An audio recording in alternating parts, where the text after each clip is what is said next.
artificial intelligence has quickly worked its way into business, industry, and our own daily lives. It can see patterns we can't, and can help us spit out emails, essays, and even full-length books with abandon.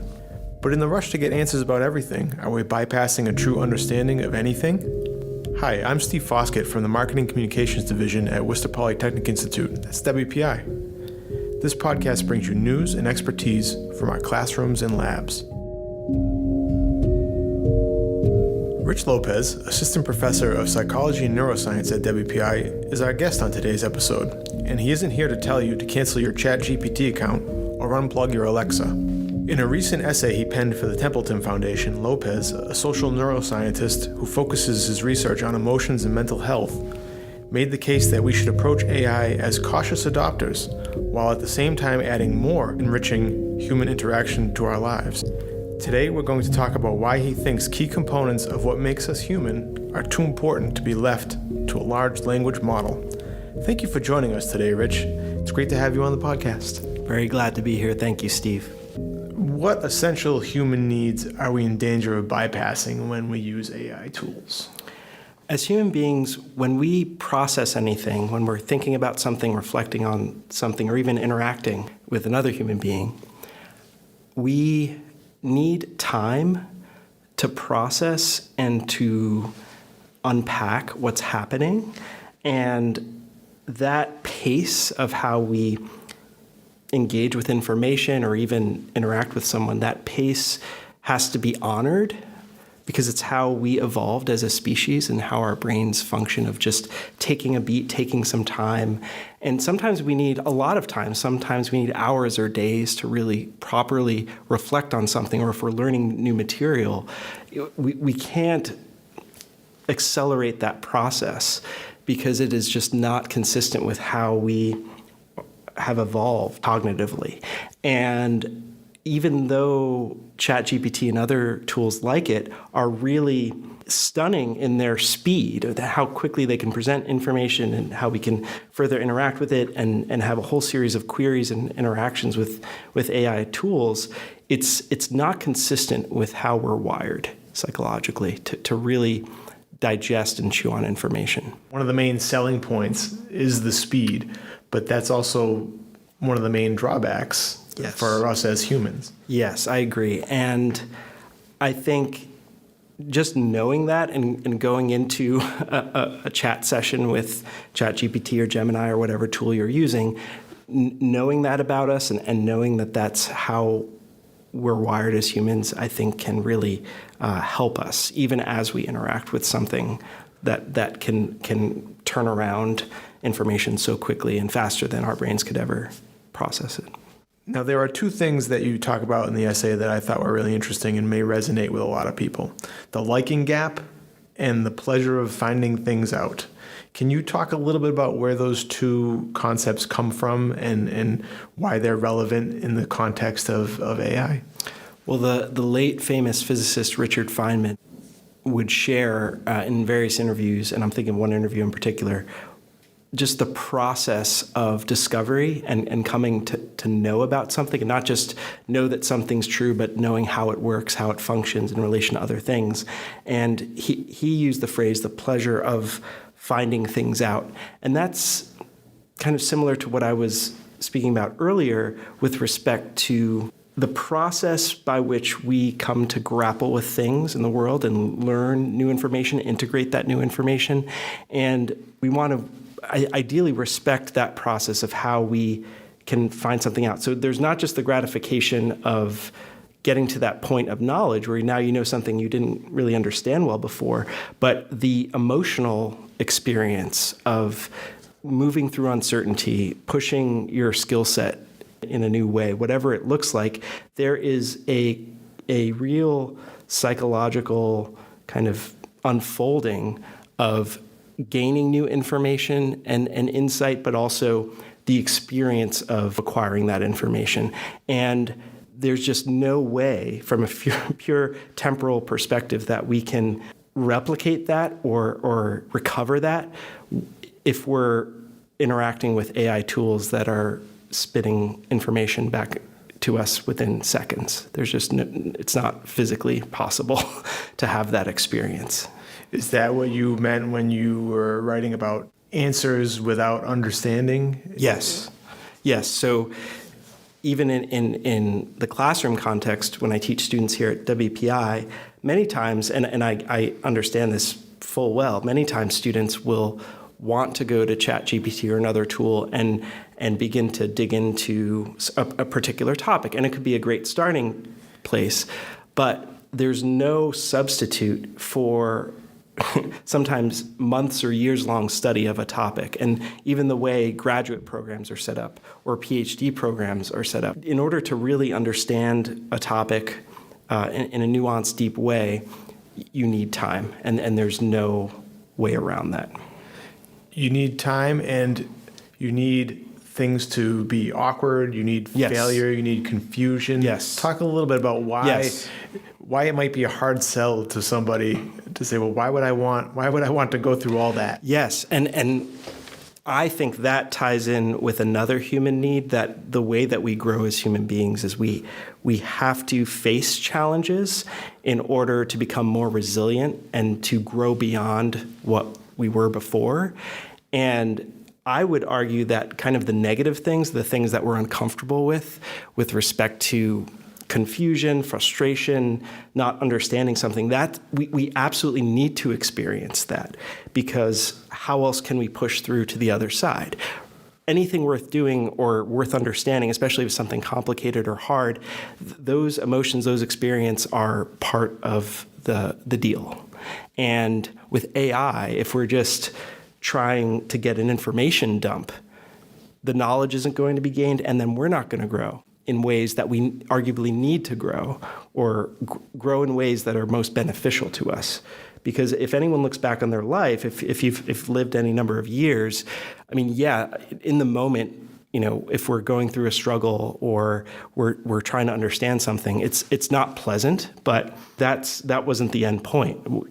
We want to move through that discomfort and get to the other side. And unless an AI tool is designed or redesigned in light of that process, we're going to miss out on all of that. And we're not going to grow in ways that would be really beneficial for us holistically as human beings.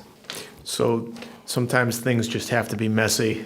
Yes. These large language models are trained on human knowledge and growth and discovery that took a really long time to achieve, right, and to build that.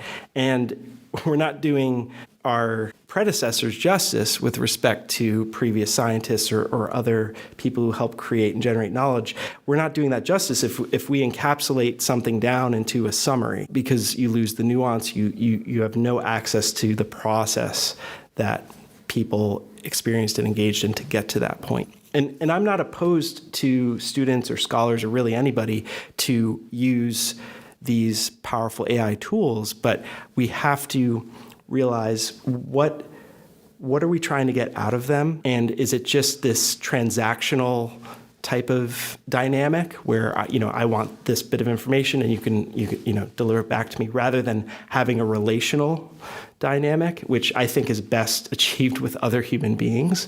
I mean, you could start with something with ChatGPT, but then go to a friend or a colleague or even a family member and say, hey, ChatGPT was telling me about this. What do you think? And then I think that is a potential area where we can coexist with AI well, where we can use it, as needed, or if we find it useful, but then go back to the human-human interactions as well.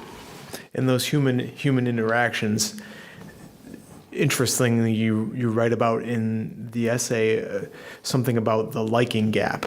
Yes. Where you talk about how sometimes we have an askew perception of how much people enjoy our conversation or our company, and vice versa. Yes. Talk a little bit about that. Well, the liking gap is this phenomenon, as you described, that we can be inaccurate in how we estimate people's enjoyment in terms of conversation, but it sheds a light on a broader phenomenon in human behavior where we can be very kind of myopic and limited with our perspective, because we think that maybe this conversation might be going really well or not so well, but the person's perception or experience can be totally different because we're limited by our own perspective.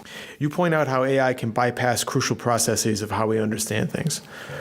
But are there ways that generative AI tools can enhance or supplement these processes? It's a great question. I think the short answer is yes, as long as these AI tools aren't relied on exclusively. So if we're only relying on generative AI to come up with an idea or to stimulate a conversation or research a topic, and we're only using those tools, we're going to be limited because we're at the mercy of however that particular tool and large language model has been trained. But if we put the results of a generative AI set of queries, for example, in conversation with, expert knowledge on a topic or even the collective knowledge or expertise of a team, then we can bring the generative AI piece into that setting, and then it could stimulate another idea because you never know what is going to trigger an idea or an insight.